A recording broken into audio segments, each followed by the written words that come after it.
বাস্তব সিঙ্গাপুরে দেখতেছি ভালো লাগতেছে। আমি আপনাকে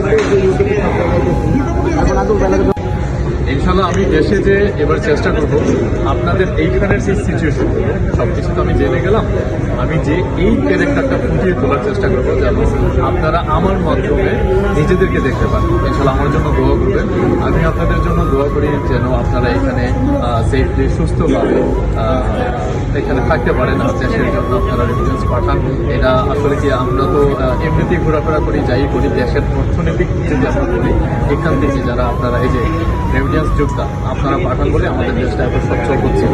তো এই আপনাদের জন্য এই দোয়াটা রইল, আপনারাও আমার জন্য দোয়া করবেন। ওকে, ধন্যবাদ ভাইয়া। গরিব ভাইয়া সিঙ্গাপুরে এসে কেমন লাগলো? ও সিঙ্গাপুর তো আমার কাছে তো মনে হচ্ছিল যে আসলে এটা সিঙ্গাপুর না, এখন মনে হচ্ছে যে আমাদের দেশ।